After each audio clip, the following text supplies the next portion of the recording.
Do you and your colleagues want to always have the latest motion plastics on site?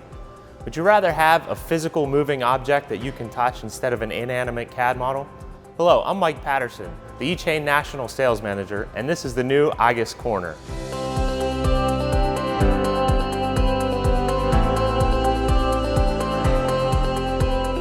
A permanent fixture or temporary display, the igus Corner is a great way for you and your team to work with and through some great samples.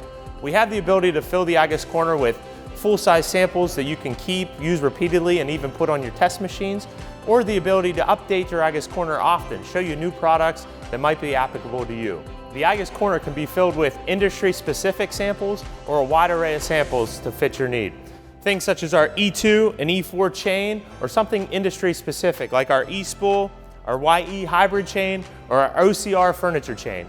And of course, all our eChain corners will come with some Drytech bearing components. But if you have a want or need, we're more than happy to either split the display between eChain and Drytech or set up two displays. So if you have an engineering team that is starving for ideas or more knowledge, reach out to your local representative or contact the information on the screen below and schedule your igus Corner installation today. Thank you for watching.